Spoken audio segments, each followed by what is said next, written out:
जरा सोचिए, अगर आपका दिमाग एक सुपर कंप्यूटर है तो उसकी सबसे तेज परफॉर्मेंस का पासवर्ड आपके पास हो तो अगर आप अपने दिमाग की असली ताकत को सही तरीके से इस्तेमाल करना सीख लें तो सफलता को खींचकर अपनी जिंदगी में ला सकते हैं। आज मैं आपको ऐसे 6 दिमागी नियम बताने वाला हूं जो आपकी सोच की स्पीड, निर्णय लेने की क्षमता और सफलता की रफ्तार तीनों को आसमान पर पहुंचा देंगे। और हां, अगर आप चाहते हैं कि खुद में निवेश करने की ये जर्नी सुपर फास्ट हो जाए तो मेरा 21 डे सक्सेस ब्लूप्रिंट कोर्स जरूर देखें। इसमें आपको 21 दिनों का step by step action plan मिलेगा जिससे आप अपने गोल्स को सेट करना, टाइम को मैनेज करना, कॉन्फिडेंस बढ़ाना और अपनी प्रोडक्टिविटी को 3 गुना करना सीखेंगे। ये कोर्स ऐसे डिजाइन किया गया है कि 21 दिन बाद आप अपने अंदर एक नया वर्जन देखेंगे, ज्यादा फोकस्ड, ज्यादा कॉन्फिडेंट और ज्यादा सक्सेसफुल। कोर्स की लिंक नीचे डिस्क्रिप्शन में है। आज ही ज्वाइन कीजिए और अपने सक्सेस की जर्नी शुरू कीजिए। Rule 1, focus is your super power. Focus आपका असली हथियार है। जरा सोचिए, अगर आपके पास एक लेजर बीम हो जो इतनी ताकतवर हो कि स्टील को काट दे, लेकिन वो लेजर तभी काम करेगी जब उसकी सारी रोशनी एक बिंदु पर केंद्रित होगी। अगर वो रोशनी बिखरी हुई हो तो वो सिर्फ एक बल्ब की तरह कमरे को रोशन करेगी पर कुछ काट नहीं पाएगी। यही कहानी हमारे दिमाग की है। जब हम अपनी सोच और ऊर्जा को एक ही चीज पर फोकस करते हैं तो हम कमाल कर सकते हैं, लेकिन जब हमारा ध्यान बिखरा होता है तो हम सिर्फ औसत नतीजे पाते हैं। हमारी आज की दुनिया फोकस का सबसे बड़ा दुश्मन बन चुकी है। आपके फोन की नोटिफिकेशन, सोशल मीडिया का स्क्रॉल, लगातार बदलती न्यूज, ये सब आपके दिमाग को एक जगह टिकने नहीं देते। वैज्ञानिक कहते हैं कि आज के समय में इंसान का औसत ध्यान काल, अटेंशन स्पैन, सिर्फ 8 सेकंड रह गया है, जो एक गोल्ड फिश से भी कम है। यानी आप कुछ करने बैठते हैं और 8 सेकंड बाद आपका दिमाग किसी और चीज के बारे में सोचने लगता है। यही वजह है कि हम अक्सर दिन भर बहुत बिजी महसूस करते हैं, लेकिन दिन खत्म होने पर देखते हैं कि असल में हमने बहुत कम हासिल किया। फोकस एक ऐसी मानसिक ताकत है जो आपकी प्रोडक्टिविटी को कई गुना बढ़ा सकती है, लेकिन यह अपने आप नहीं आती, इसे ट्रेन करना पड़ता है। आइए इसे समझते हैं एक कहानी से। अर्जुन का फोकस महाभारत में एक प्रसिद्ध घटना है, जब गुरु द्रोणाचार्य ने अपने शिष्यों की परीक्षा ली। उन्होंने पेड़ पर एक पक्षी की नकली आंख लगाई और सभी छात्रों से पूछा, तुम्हें क्या दिख रहा है? किसी ने कहा, मुझे पक्षी का सिर दिख रहा है। किसी ने कहा, मुझे पत्तियां दिख रही हैं। लेकिन जब अर्जुन की बारी आई तो उन्होंने कहा, गुरुजी, मुझे सिर्फ पक्षी की आंख दिख रही है। द्रोणाचार्य ने तुरंत तीर चलाने को कहा और तीर सीधे लक्ष्य पर लगा। यह कहानी हमें सिखाती है कि फोकस का मतलब है बाकी सबको धुंधला कर देना और सिर्फ एक चीज को देखना। दिमाग और फोकस का साइंस, हमारा दिमाग एक समय में सीमित मात्रा में ही जानकारी प्रोसेस कर सकता है। इसे कॉग्निटिव लोड कहते हैं। जब आप मल्टीटास्क करते हैं, यानी एक साथ ईमेल चेक करना, मैसेज का जवाब देना और कोई रिपोर्ट बनाना, तो आपका दिमाग हर बार कंटेक्स्ट स्विच करता है। यह स्विचिंग आपके दिमाग की ऊर्जा और समय दोनों खा जाती है।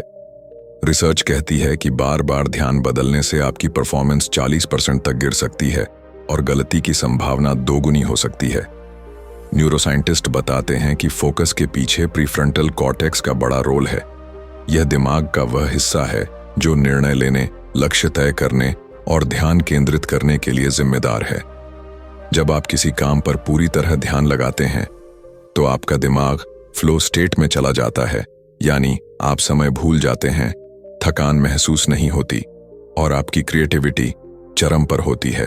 रियल लाइफ उदाहरण, बिल गेट्स का थिंक वीक। माइक्रोसॉफ्ट के संस्थापक बिल गेट्स हर साल 1 हफ्ते के लिए किसी सुनसान जगह चले जाते हैं जिसे वह थिंक वीक कहते हैं। वहां वह सिर्फ पढ़ते हैं, सोचते हैं और नए आइडियाज पर काम करते हैं। कोई मीटिंग नहीं, कोई फोन कॉल नहीं। इसी थिंक वीक के दौरान उन्होंने कई ऐसे आइडियाज सोचे जो माइक्रोसॉफ्ट के लिए गेम चेंजर साबित हुए। यह इस बात का सबूत है कि जब आप अपने दिमाग को बिना किसी व्यवधान के एक दिशा में लगाते हैं तो असाधारण परिणाम निकलते हैं। फोकस बढ़ाने के लिए 5 प्रैक्टिकल तरीके। 1, डिस्ट्रैक्शन डिटॉक्स करें। अपने फोन से अनावश्यक ऐप्स और नोटिफिकेशन बंद करें। एक स्टडी के अनुसार सिर्फ नोटिफिकेशन की आवाज सुनना भी आपका ध्यान भटका देता है, भले ही आप उसे चेक न करें। 2. पोमोडोरो तकनीक अपनाएं। 25 मिनट तक बिना रुके काम करें, फिर 5 मिनट का ब्रेक लें। यह दिमाग को थकने से बचाता है और फोकस बनाए रखता है। 3. One thing rule. सुबह उठकर एक सवाल पूछें, आज अगर मैं सिर्फ एक काम अच्छे से कर लूं तो वो क्या होगा? दिन भर उसी पर काम करें। 4. डीप वर्क के ब्लॉक बनाएं। दिन में कम से कम 2 घंटे का समय तय करें जिसमें आप सिर्फ एक महत्वपूर्ण काम करें और बाकी सब चीजों से कट जाएं। 5. ध्यान और मेडिटेशन। रोज 10 मिनट का ध्यान आपके दिमाग की फोकस मसल को मजबूत करता है। इतिहास से सीख। लियोनार्डो दा विंची अपनी कलाकृतियों और आविष्कारों के लिए प्रसिद्ध हैं, लेकिन उनका असली रहस्य था गहरी एकाग्रता। वह किसी एक प्रोजेक्ट पर इतना फोकस करते थे कि खाने पीने तक का होश नहीं रहता था। उनकी पेंटिंग द लास्ट सपर बनाने में सालों लगे, लेकिन हर ब्रश स्ट्रोक में उनकी गहरी एकाग्रता झलकती है। फोकस के दुश्मन ओवरथिंकिंग। जब आप सोचने में समय बर्बाद करते हैं तो एक्शन लेने का समय नहीं बचता। Information overload. बहुत ज्यादा जानकारी इकट्ठा करना लेकिन इस्तेमाल न करना। Social comparison. दूसरों की प्रगति देख देख कर अपना ध्यान खो देना। जब आप फोकस करना सीख लेते हैं तो आप कम समय में ज्यादा हासिल कर पाते हैं। आपकी क्रिएटिविटी, निर्णय लेने की क्षमता और आत्मविश्वास सब बढ़ जाते हैं।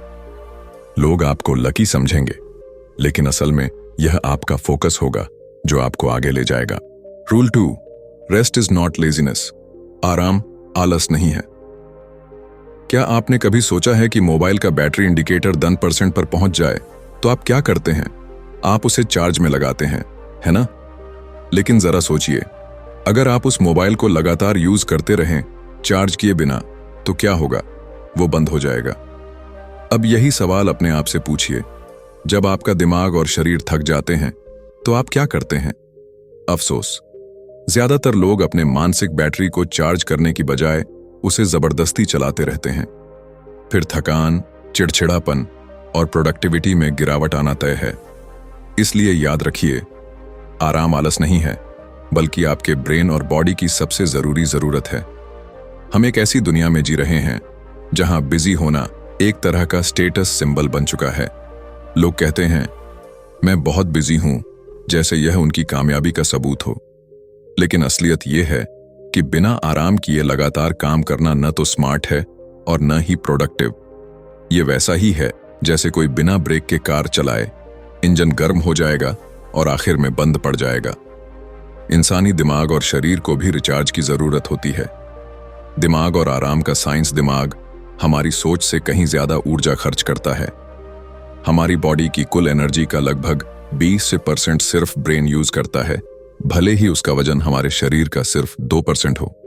जब आप काम करते हैं, पढ़ते हैं या किसी टास्क पर गहरी सोच लगाते हैं तो आपके ब्रेन में न्यूरॉन्स लगातार फायर करते हैं, जिससे केमिकल और इलेक्ट्रिकल सिग्नल्स चलते रहते हैं। यह प्रोसेस थकान पैदा करता है। न्यूरोसाइंटिस्ट्स ने पाया है कि जब आप सोते हैं तो आपका दिमाग ग्लिम्फेटिक सिस्टम एक्टिव करता है। यह एक तरह का वेस्ट क्लीनिंग सिस्टम है जो दिन भर में जमा हुए टॉक्सिन्स को हटाता है और ब्रेन सेल्स को रिपेयर करता है।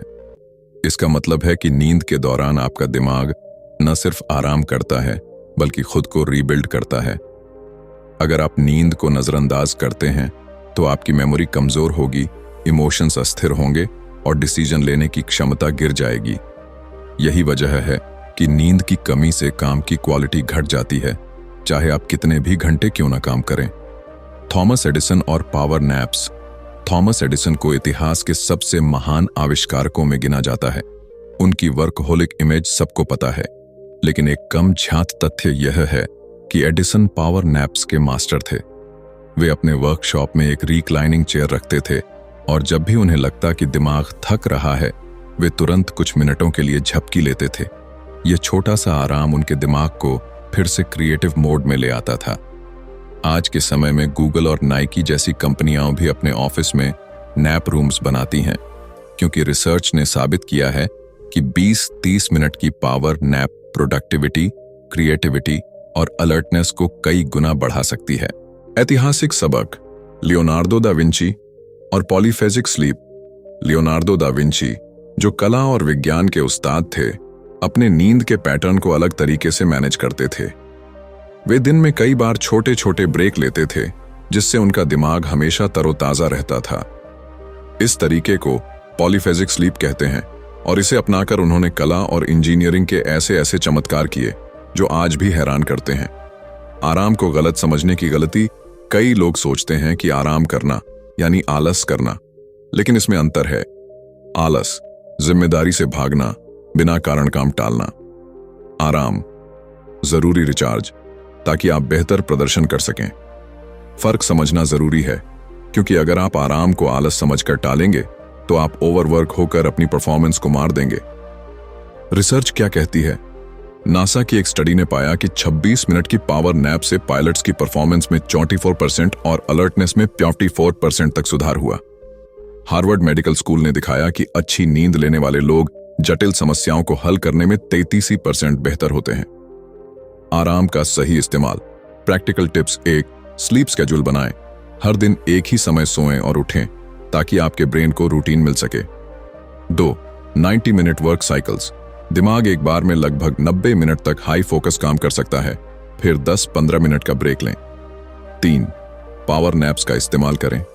20 मिनट की झपकी थकान मिटाने और दिमाग फ्रेश करने के लिए काफी है। 4. Screen detox. सोने से 1 घंटे पहले स्क्रीन से दूर रहें, ताकि दिमाग मेलाटोनिन, नींद का हार्मोन, बना सके। 5. Active rest. ब्रेक के दौरान थोड़ी वॉक, स्ट्रेचिंग या सांसों की एक्सरसाइज करें। जापान में एक शब्द है करोशी, जिसका मतलब है ओवरवर्क से मौत। वहां कई लोग बिना आराम किए इतना काम करते हैं कि उनका शरीर जवाब दे देता है। ये घटनाएं हमें याद दिलाती हैं कि काम से ज्यादा जरूरी है जिंदगी, और जिंदगी के लिए जरूरी है संतुलित रेस्ट। आराम आपकी प्रोडक्टिविटी का दुश्मन नहीं, बल्कि साथी है। यह वह ईंधन है जो आपके दिमाग और शरीर को फिर से तैयार करता है। जब आप आराम को स्मार्ट तरीके से अपनाते हैं, तो आप कम समय में ज्यादा और बेहतर काम कर पाते हैं। दोस्तों, याद रखिए, बैटरी चार्ज करना कभी समय की बर्बादी नहीं होती। यह निवेश है जो आपके काम के नतीजों को कई गुना बढ़ा देता है। अगली बार जब आपका दिमाग थकान का सिग्नल दे, तो उसे इग्नोर न करें। रुकिए, सांस लीजिए और चार्ज होकर फिर से मैदान में उतरिए। और अगर आपको यह सुनकर लगा कि यह आपकी जिंदगी में बदलाव ला सकता है, तो इस ऑडियो बुक को लाइक करें, अपने दोस्तों के साथ शेयर करें और हमारे चैनल रेडिफाई हिंदी को सब्सक्राइब करें, क्योंकि यहाँ हम आपको वो सीक्रेट्स बताते हैं जो आपको तेजी से सफलता की ओर ले जाएंगे। रूल 3. Emotions drive decisions. भावनाएं आपके फैसले तय करती हैं। जरा सोचिए, अगर आप एक चौराहे पर खड़े हैं, सामने 4 रास्ते हैं और हर रास्ते पर एक अलग मंजिल है, तो आप किस रास्ते पर जाएंगे? शायद आप कहेंगे, मैं लॉजिक से सोचूंगा, फायदे नुकसान देखूंगा और फिर फैसला करूंगा। लेकिन सच्चाई यह है कि चाहे आप कितना भी तर्क लगाएं, आपका अंतिम फैसला भावनाओं के प्रभाव से ही निकलता है। विज्ञान भी कहता है कि इंसान 100% लॉजिकल नहीं होता। हम रैशनल क्रिएचर्स से ज्यादा इमोशनल क्रिएचर्स हैं, जो लॉजिक का इस्तेमाल सिर्फ अपनी भावनाओं को सही ठहराने के लिए करते हैं। Science of emotions and decision making neuroscientists ने ब्रेन में एक छोटा लेकिन बेहद शक्तिशाली हिस्सा खोजा है, एमिगडाला। यह हमारे डर, गुस्सा, खुशी और उत्साह जैसे भावनाओं को प्रोसेस करता है। जब भी हम किसी स्थिति में होते हैं, एमिगडाला तुरंत प्रतिक्रिया देता है, और कई बार यह प्रतिक्रिया हमारे सोचने से भी तेज होती है। डॉ. एंटोनियो डामासियो, जो न्यूरोसाइंस और बिहेवियरल साइकोलॉजी के विशेषज्ञ हैं, ने अपने रिसर्च में दिखाया कि जिन लोगों के ब्रेन का इमोशन प्रोसेसिंग हिस्सा डैमेज हो गया था, वे साधारण से साधारण फैसले लेने में भी संघर्ष करने लगे। यानी भावनाओं के बिना इंसान सही चुनाव नहीं कर पाता। मार्केट में स्टॉक खरीदने वाला आदमी मान लीजिए, एक आदमी शेयर मार्केट में निवेश करता है। सुबह मार्केट नीचे गिरता है तो डर के कारण वह तुरंत अपने शेयर बेच देता है, भले ही लॉजिक कहता है कि यह सिर्फ एक अस्थायी गिरावट है। यहां उसका फैसला डर से आया, न कि ठंडे दिमाग से। इसी तरह कई लोग लोभ, गुस्से या ईगो के कारण ऐसे फैसले ले लेते हैं जो उन्हें लंबे समय में महंगे पड़ते हैं। लॉजिक बनाम इमोशन। लोग अक्सर मानते हैं कि बड़े फैसले लॉजिक से लेने चाहिए, लेकिन सच यह है कि लॉजिक और इमोशन हमेशा साथ काम करते हैं। लॉजिक हमें डेटा देता है, इमोशन हमें प्रेरणा देता है। उदाहरण के लिए, अगर आप किसी जॉब ऑफर को देखते हैं तो लॉजिक आपको सैलरी, लोकेशन और ग्रोथ बताएगा, लेकिन असल में आपको हाँ या ना कहने पर मजबूर करेगा आपका इमोशनल रिस्पॉन्स। जैसे कि उस जॉब से आपको कितना सम्मान, सुरक्षा और संतोष मिलेगा। ऐतिहासिक उदाहरण, सिकंदर महान, अलेक्जेंडर द ग्रेट। सिकंदर सिर्फ एक योद्धा नहीं, बल्कि एक बेहद भावनात्मक नेता था। उसने कई फैसले दिल से लिए, जैसे युद्ध के बाद अपने सैनिकों के परिवारों को सम्मान और सुरक्षा देना। ये भावनात्मक फैसले ही उसकी सेना को इतना वफादार बनाते थे कि वे उसके साथ दुनिया के छोर तक चले गए। भावनाएं फैसले कैसे बदल देती हैं? 1. डर, फियर हमें सेफ्टी की तरफ धकेलता है, लेकिन कई बार अवसरों से दूर कर देता है। 2. लोभ, ग्रीड हमें जोखिम लेने पर मजबूर करता है, लेकिन बिना सोचे समझे कूदने का खतरा भी बढ़ाता है। 3. गुस्सा, एंगर तत्काल प्रतिक्रिया को जन्म देता है, लेकिन बाद में पछतावा भी ला सकता है। 4. प्यार, लव हमें बलिदान करने पर मजबूर कर सकता है, और कई बार यही फैसले सबसे पावरफुल होते हैं। Real life case, Steve jobs. Steve jobs ने एप्पल में कई ऐसे फैसले लिए जो पूरी तरह इमोशनल थे। उन्होंने कहा था, आपको वो काम करना चाहिए जिसे आप प्यार करते हैं। उनके कई प्रोडक्ट डिसीजन, जैसे आईफोन का डिजाइन, सिर्फ डेटा एनालिसिस से नहीं, बल्कि कैसा महसूस होगा से तय हुए। परिणाम, ऐसे प्रोडक्ट जो सिर्फ फंक्शनल नहीं, बल्कि इमोशनल कनेक्शन बनाने वाले थे। इमोशंस को कैसे मैनेज करें ताकि फैसले बेहतर हों? 1. Pause and process. कोई बड़ा फैसला लेने से पहले 10 गहरी सांसें लें, ताकि अमिगडाला शांत हो और प्रीफ्रंटल कॉर्टेक्स एक्टिव हो सके। 2. नाम दें अपनी भावना को। जब आप कहते हैं, मुझे गुस्सा आ रहा है या मैं डरा हुआ हूं, तो यह भावना की पकड़ को 50% तक कम कर देता है। 3. फैक्ट्स लिख लें। भावनाओं के साथ साथ डेटा भी देखें, ताकि बैलेंस बना रहे। 4. थर्ड पर्सन व्यू लें। सोचें कि अगर यह फैसला आपके किसी दोस्त को लेना होता तो आप उसे क्या सलाह देते। एक दिलचस्प प्रयोग, डैनियल काहनेमैन, जिन्हें नोबेल प्राइज मिला, ने बताया कि लोग नुकसान से बचने के लिए 2 गुना ज्यादा मेहनत करते हैं, बजाय उतना ही फायदा कमाने के। इसे लॉस अवर्जन कहते हैं, और यह पूरी तरह इमोशनल बिहेवियर है। रूपक, नदी और नाव। कल्पना कीजिए कि आपका दिमाग एक नाव है और भावनाएं नदी का बहाव। अगर आप बहाव के साथ बिना सोचे समझे चलेंगे तो यह आपको कहीं भी ले जा सकता है। कभी झरने में गिरा देगा, कभी किनारे पर फेंक देगा। लेकिन अगर आप पतवार को थाम लें, यानी भावनाओं को पहचानें और कंट्रोल करें, तो आप उसी बहाव का इस्तेमाल सही मंजिल तक पहुंचने के लिए कर सकते हैं। नतीजा, भावनाएं आपके फैसलों की दिशा तय करती हैं। फर्क सिर्फ इतना है कि आप उन्हें पहचान कर इस्तेमाल करते हैं या वे आपको अपने हिसाब से इस्तेमाल करती हैं। जो लोग अपनी भावनाओं के साथ दोस्ती करना सीख लेते हैं, वे जीवन में न सिर्फ बेहतर फैसले लेते हैं, बल्कि दूसरों को भी सही दिशा में ले जाते हैं। Rule 4, move your body, move your brain. शरीर चलाओ, दिमाग चलाओ। सोचिए, एक दिन आप सुबह उठते हैं और आपके पास ढेर सारे काम करने की लिस्ट है। ईमेल का जवाब देना, एक प्रोजेक्ट पूरा करना, कुछ नया सीखना और शायद किसी बड़े डिसीजन पर विचार करना। लेकिन जैसे ही आप लैपटॉप खोलते हैं, आपका दिमाग थका हुआ, सुस्त और उलझा हुआ महसूस करता है। आप सोचते हैं, मैंने तो अच्छी नींद ली थी, फिर भी दिमाग इतना धीमा क्यों चल रहा है? जवाब बहुत सीधा है, आपका शरीर लंबे समय से नहीं हिला है। हमारा दिमाग कोई अलग मशीन नहीं है जिसे सिर्फ सोचने के लिए बिजली चाहिए, बल्कि यह एक जीवित अंग है जिसे ऊर्जा, ऑक्सीजन और रक्त प्रवाह चाहिए, और यह सब हमें मिलता है जब हम अपने शरीर को चलाते हैं। अगर शरीर स्थिर है तो दिमाग भी सुस्त हो जाता है, लेकिन जैसे ही हम मूव करते हैं, चलते हैं, स्ट्रेच करते हैं या थोड़ा सा एक्सरसाइज करते हैं, दिमाग जैसे जाग उठता है। हमारे पूर्वजों के समय में हर दिन मूवमेंट लाइफ का हिस्सा था। शिकार करना, खेतों में काम करना, पैदल चलना, ये सब उनके रोजमर्रा के काम थे, इसलिए उनका दिमाग लगातार सक्रिय रहता था। आधुनिक जीवन ने हमें कुर्सी से बांध दिया है। घंटों कंप्यूटर के सामने बैठना, फोन पर स्क्रॉल करना और ट्रांसपोर्ट में बैठे रहना, इन सब ने हमारे दिमाग की ऊर्जा को धीमा कर दिया है।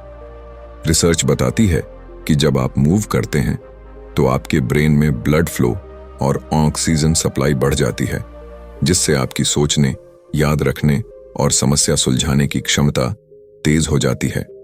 यही वजह है कि दुनिया के कई सफल लोग अपने दिन की शुरुआत किसी न किसी फिजिकल एक्टिविटी से करते हैं। एक बेहद दिलचस्प साइंटिफिक फैक्ट यह है कि मूवमेंट हमारे दिमाग में brain derived neurotrophic factor BDNF को बढ़ाता है। इसे आप ऐसे समझिए, BDNF दिमाग के लिए एक तरह का फर्टिलाइजर है जो नई न्यूरल कनेक्शंस को बढ़ने और पुराने को मजबूत करने में मदद करता है। यानी जब आप मूव करते हैं तो आपका दिमाग नए आइडियाज को आसानी से पकड़ता है और पुरानी यादों को ज्यादा पक्का कर लेता है। यही कारण है कि स्कूल में पढ़ाई करने से पहले थोड़ी दौड़ या खेल कूद करने वाले बच्चे अक्सर ज्यादा अच्छा परफॉर्म करते हैं। यह सिर्फ जिम जाने की बात नहीं है। मूवमेंट का मतलब है अपने दिन में छोटे छोटे मोमेंट्स में शरीर को एक्टिव रखना। सुबह उठते ही 5 मिनट स्ट्रेच करना, हर 1-2 घंटे में कुर्सी से उठकर टहलना, सीढ़ियां लेना बजाय लिफ्ट के, काम के बीच में थोड़ी सी डांस मूव्स करना, ये सब आपके ब्रेन को ऑक्सीजन बूस्ट देते हैं। याद रखिए, आपका दिमाग आपके शरीर के 2% वजन का है, लेकिन यह आपके शरीर की कुल ऊर्जा का लगभग 20% इस्तेमाल करता है। अगर आप उसे फ्यूल नहीं देंगे तो वह स्लो हो जाएगा। एक रियल लाइफ उदाहरण लें। स्टीव जॉब्स, एप्पल के को-फाउंडर, अपने वॉकिंग मीटिंग्स के लिए मशहूर थे। वह मानते थे कि पैदल चलते हुए आइडियाज ज्यादा तेजी से आते हैं, दिमाग ज्यादा क्रिएटिव तरीके से सोचता है। कई स्टार्टअप्स ने आज इस कल्चर को अपना लिया है। आप भी इसे अपने लाइफ में ला सकते हैं। किसी से फोन पर बात करते समय पैदल चलें, ब्रेनस्टॉर्मिंग करते समय अपने रूम में चक्कर लगाएं या किसी प्रॉब्लम को सोचते समय खुले में टहलें। मूवमेंट आपके मूड पर भी सीधा असर डालता है। जब आप एक्सरसाइज करते हैं, आपका शरीर एंडोर्फिन्स और डोपामाइन रिलीज करता है। ये हैप्पी केमिकल्स हैं जो आपको अच्छा महसूस कराते हैं और स्ट्रेस को कम करते हैं। यही कारण है कि वर्कआउट के बाद हम हल्का और पॉजिटिव महसूस करते हैं। जब आपका मूड अच्छा होता है तो आपका दिमाग भी ज्यादा क्लियर और फोकस्ड होता है। एक और गहरी बात समझिए, हमारे शरीर और दिमाग का रिश्ता एक सर्कल की तरह है। शरीर मूव करता है, दिमाग एनर्जेटिक होता है, आप ज्यादा अच्छे फैसले लेते हैं, आपके एक्शन बेहतर होते हैं, आपका शरीर और भी एक्टिव रहने लगता है। अगर यह सर्कल उल्टा हो जाए, शरीर मूव नहीं करता, दिमाग स्लो हो जाता है, फैसले कमजोर होते हैं, आप और ज्यादा सुस्त हो जाते हैं, तो यह सीधे आपकी सफलता को धीमा कर देता है। इसलिए अगर आप फास्ट सक्सेस चाहते हैं तो अपने दिन में मूवमेंट को मजबूरी नहीं बल्कि प्रायोरिटी बनाइए। सुबह का पहला आधा घंटा शरीर को जगाने में लगाइए। अगर जिम नहीं जा सकते तो योग, स्ट्रेचिंग या सिर्फ पैदल चलना शुरू करें। काम के बीच में मूवमेंट ब्रेक्स लीजिए, भले ही वह सिर्फ पानी भरने के लिए उठना हो। और हाँ, इसे मजेदार बनाइए। म्यूजिक पर डांस करें, बच्चों के साथ खेलें या बाहर टहलते हुए पॉडकास्ट सुनें। आखिर में याद रखिए, आपका दिमाग आपकी सफलता की सबसे तेज मशीन है, लेकिन इसे तेज चलाने के लिए आपको अपने शरीर को भी चलाना पड़ेगा। जितना ज्यादा आप मूव करेंगे, उतना ज्यादा आपका दिमाग शार्प, क्रिएटिव और रिजल्ट ओरिएंटेड बनेगा। Rule 5, keep learning, keep growing. सीखते रहो, बढ़ते रहो। जिंदगी में असली जीत उस इंसान की होती है जो सीखने की प्रक्रिया को कभी खत्म नहीं होने देता। अगर आप सोचते हैं कि डिग्री मिल जाने के बाद सीखना बंद हो गया, तो यह सबसे बड़ी भूल है। सच तो यह है कि डिग्री केवल दरवाजा खोलती है, लेकिन असली सफर तब शुरू होता है जब आप खुद अपने ज्ञान को अपडेट करना शुरू करते हैं। इस दुनिया में जो भी व्यक्ति तेजी से आगे बढ़ता है, उसकी एक ही आदत होती है, वह लगातार सीखता है और खुद को हर दिन कल से बेहतर बनाने की कोशिश करता है। यहां सीखना सिर्फ किताबों या कोर्सेज तक सीमित नहीं है, बल्कि हर अनुभव, हर बातचीत, हर असफलता और हर जीत से सबक लेने की कला भी है।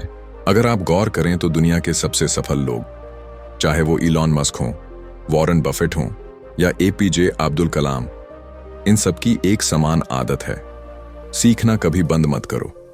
वॉरेन बफेट तो दिन का 80% समय पढ़ने में लगाते हैं। उनका कहना है कि ज्ञान भी कंपाउंड इंटरेस्ट की तरह है, जितना ज्यादा इकट्ठा करो उतना तेजी से बढ़ता है। यही वजह है कि वे हर साल खुद को पहले से बेहतर बना लेते हैं, जबकि अधिकांश लोग सालों तक एक ही लेवल पर टिके रहते हैं। सीखते रहना आपके दिमाग के लिए वैसे ही है जैसे शरीर के लिए व्यायाम। अगर आप लंबे समय तक सीखना बंद कर देंगे तो आपका दिमाग आलसी, जड़ और धीमा हो जाएगा। जैसे किसी अनयूज्ड मशीन के हिस्से जंग खा जाते हैं, वैसे ही सीखना बंद करने वाला दिमाग भी अपनी तेजी खो देता है। इसलिए खुद को हर दिन चैलेंज दीजिए। एक नया शब्द सीखो, एक नई स्किल सीखो, एक नया नजरिया अपनाओ। और हाँ, सीखना सिर्फ किताबों से ही नहीं होता। दुनिया खुद एक बहुत बड़ी यूनिवर्सिटी है। आपका हर अनुभव, हर गलती, हर मुलाकात आपको कुछ नया सिखाने के लिए है। फर्क सिर्फ इतना है कि क्या आप सीखने के लिए खुले हैं या नहीं। कई बार लोग असफलताओं से डर जाते हैं और खुद को बंद कर लेते हैं, लेकिन असफलता असल में आपका सबसे अच्छा शिक्षक है। जब आप गलतियां करते हैं तो आपको ऐसे सबक मिलते हैं जो कोई भी किताब नहीं सिखा सकती।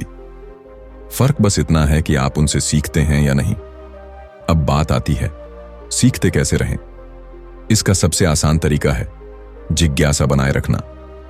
अगर आपको हर चीज के बारे में जानने की प्यास है तो आपका दिमाग खुद आपको नई नई दिशाओं में ले जाएगा। अपने दिमाग को इस तरह ट्रेन करो कि वह हर स्थिति में सवाल पूछे, ये कैसे होता है, ये क्यों होता है, क्या इसे और बेहतर किया जा सकता है। ये सवाल पूछने की आदत ही आपको बाकियों से अलग बनाएगी। सीखना एक निवेश है जो कभी घाटे में नहीं जाता। हो सकता है कि आज आपने जो सीखा उसका फायदा तुरंत न मिले, लेकिन जब सही समय आएगा तो वही ज्ञान आपको भीड़ से अलग कर देगा।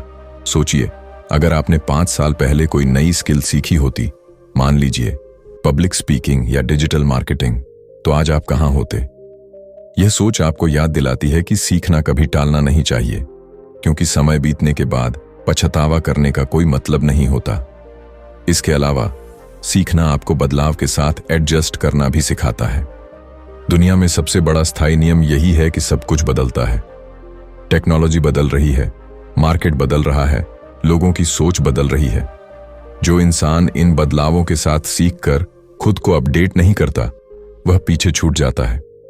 नोकिया और कोडैक जैसे ब्रांड्स का पतन इसका सबसे बड़ा सबूत है। उन्होंने समय रहते सीखना और बदलना बंद कर दिया। वहीं नेटफ्लिक्स जैसी कंपनियों ने खुद को लगातार री इन्वेंट किया और आगे बढ़ती रहीं। सीखना आपकी सोच का दायरा भी बढ़ाता है। जब आप अलग अलग विषयों, कल्चर्स और नजरिया से सीखते हैं तो आप चीजों को कई एंगल से देखने लगते हैं। इससे आपकी क्रिएटिविटी बढ़ती है और आप हर समस्या का हल ढूंढने में और बेहतर हो जाते हैं। यही वजह है कि कुछ लोग मुश्किल समय में भी रास्ता निकाल लेते हैं, क्योंकि उनके पास सोचने के ज्यादा विकल्प होते हैं। और सबसे अहम बात, सीखना सिर्फ अपने लिए नहीं बल्कि दूसरों के लिए भी करें। जब आप जो सीखे हैं उसे दूसरों के साथ शेयर करते हैं तो वह ज्ञान और गहरा हो जाता है। किसी को सिखाना खुद सीखने का सबसे शक्तिशाली तरीका है। यह न सिर्फ आपकी स्किल्स को मजबूत करता है, बल्कि आपके चारों ओर एक ऐसा माहौल बनाता है जहां लोग भी सीखने के लिए प्रेरित होते हैं। याद रखिए, जिंदगी में तेजी से आगे बढ़ने का असली रास्ता यही है। सीखो, लागू करो और फिर दोबारा सीखो। यह एक अनंत चक्र है और जो इस चक्र को अपनाता है वह हर दिन पहले से बेहतर बनता है। इसलिए चाहे उम्र कुछ भी हो, परिस्थितियां कैसी भी हों, सीखने की आग को बुझने मत दें, क्योंकि जैसे ही आप सीखना बंद करते हैं आप बढ़ना बंद कर देते हैं, और जैसे ही आप बढ़ना बंद करते हैं आप धीरे धीरे पीछे रह जाते हैं। Rule 6, positive thinking rewires your brain. Positive सोच दिमाग को रिवायर करती है। जरा सोचिए, अगर आपका दिमाग एक बगीचा हो और आपके विचार बीज हों, तो आप उसमें किस तरह के बीज बोना चाहेंगे? कांटेदार झाड़ियों के बीज या फिर मीठे फलों और सुगंधित फूलों वाले पौधों के? यही फर्क होता है नेगेटिव और पॉजिटिव सोच में। जो बीज आप रोज अपने दिमाग में बोते हैं वही आपकी जिंदगी का रंग तय करते हैं। यही वजह है कि पॉजिटिव सोच सिर्फ एक फील गुड आइडिया नहीं, बल्कि एक वैज्ञानिक सच है जो आपके दिमाग की संरचना, स्ट्रक्चर और उसकी वायरिंग को बदल देता है। न्यूरोसाइंस की भाषा में हमारे दिमाग में अरबों न्यूरॉन्स होते हैं और ये न्यूरॉन्स एक दूसरे से कनेक्शन बनाकर हमारी आदतें, सोचने के पैटर्न और रिएक्शन तय करते हैं। इसे न्यूरोप्लास्टिसिटी कहते हैं, यानी आपका दिमाग नई परिस्थितियों और अनुभवों के अनुसार खुद को बदल सकता है। जब आप बार बार पॉजिटिव सोचते हैं तो आप अपने दिमाग के अंदर पॉजिटिविटी के लिए एक नई हाईवे बना रहे होते हैं। शुरुआत में यह एक पतली पगडंडी की तरह होती है, लेकिन रोज प्रैक्टिस करने से यह पक्की सड़क में बदल जाती है और फिर आपका दिमाग ऑटोमेटिकली पॉजिटिव दिशा में दौड़ने लगता है। लेकिन ध्यान रहे, पॉजिटिव थिंकिंग का मतलब यह नहीं कि आप मुश्किलों को नकार दें या हर चीज को गुलाबी चश्मे से देखें। इसका असली मतलब है रियलिटी को समझते हुए भी उसमें अच्छे मौके ढूंढना, समस्याओं में भी संभावनाएं देखना और अपने दिमाग को इस तरह ट्रेंड करना कि वह हार की जगह समाधान की तरफ दौड़े। मान लीजिए आपके बिजनेस में एक बड़ा नुकसान हो गया। नेगेटिव सोच कहेगी सब खत्म हो गया, अब कुछ नहीं हो सकता। लेकिन पॉजिटिव सोच कहेगी ये एक सीखने का मौका है, मैं अगली बार यही गलती नहीं करूंगा और इससे भी बेहतर तरीका निकालूंगा। इस फर्क से न केवल आपका मूड बल्कि आपके एक्शन भी बदल जाते हैं। एक स्टडी में पाया गया कि जो लोग डेली ग्रेटिट्यूड प्रैक्टिस यानी आभार व्यक्त करने की आदत अपनाते हैं, उनके दिमाग के रिवॉर्ड सेंटर में एक्टिविटी बढ़ जाती है। इसका मतलब है कि उनका दिमाग खुद को खुश और मोटिवेटेड रखने में बेहतर हो जाता है। इसी तरह पॉजिटिव अफर्मेशंस जैसे मैं सक्षम हूं, मैं सीख सकता हूं, मैं हर दिन बेहतर हो रहा हूं, दिमाग को नए सिग्नल भेजते हैं और धीरे धीरे आपकी सेल्फ बिलीफ को रिवायर कर देते हैं। और हां, यह सिर्फ मन का खेल नहीं है। पॉजिटिव सोच का सीधा असर आपके शरीर पर भी पड़ता है। जब आप पॉजिटिव होते हैं तो आपका दिमाग सेरोटोनिन और डोपामिन जैसे फील गुड हार्मोन रिलीज करता है। ये हार्मोन न केवल आपको खुश रखते हैं बल्कि आपकी इम्यूनिटी, नींद और एनर्जी लेवल को भी बेहतर बनाते हैं। यही वजह है कि पॉजिटिव सोचने वाले लोग अक्सर ज्यादा हेल्दी, क्रिएटिव और प्रोडक्टिव होते हैं। अब सवाल है, इस पॉजिटिव रिवायरिंग को कैसे शुरू करें? इसका जवाब आसान है, लेकिन इसके लिए रोज प्रैक्टिस जरूरी है। हर दिन 3 चीजें लिखिए जिनके लिए आप आभारी हैं। अपनी गलतियों को सीखने का मौका मानिए। पॉजिटिव लोगों के साथ ज्यादा समय बिताइए। खुद से और दूसरों से अच्छे शब्दों में बात कीजिए। धीरे धीरे आपका दिमाग पुराने नेगेटिव पैटर्न तोड़ देगा और नए सशक्त पैटर्न बना लेगा। और एक दिन आपको एहसास होगा कि आप पहले जैसी परिस्थितियों में भी अलग, ज्यादा मजबूत और खुश इंसान बन गए हैं। पॉजिटिव सोच आपके दिमाग का सॉफ्टवेयर अपग्रेड है। जब आपका दिमाग अपडेटेड और सही दिशा में प्रोग्राम्ड होता है तो आपकी जिंदगी का हर क्षेत्र, करियर, रिश्ते, सेहत तेजी से ऊपर उठने लगता है। तो आज से ही पॉजिटिव सोच को अपनी डेली हैबिट बना लीजिए, क्योंकि दिमाग को रिवायर करने का सबसे अच्छा समय यही है। दोस्तों, आपका दिमाग एक सुपर मशीन है, लेकिन उसकी असली ताकत तभी बाहर आती है जब आप सही नियमों के साथ उसे चलाते हैं। ये 6 ब्रेन रूल्स आपकी सोच की स्पीड बढ़ाएंगे, आपके फैसलों को पावर देंगे और आपको तेजी से सफलता की ओर ले जाएंगे। अगर आपको ये बातें काम की लगीं, तो इस वीडियो को लाइक करें, दूसरों के साथ शेयर करें और हमारे चैनल रेडिफाई हिंदी को सब्सक्राइब करें, क्योंकि यहाँ हम आपको वो सीक्रेट्स बताते हैं जो आपकी जिंदगी बदल सकते हैं।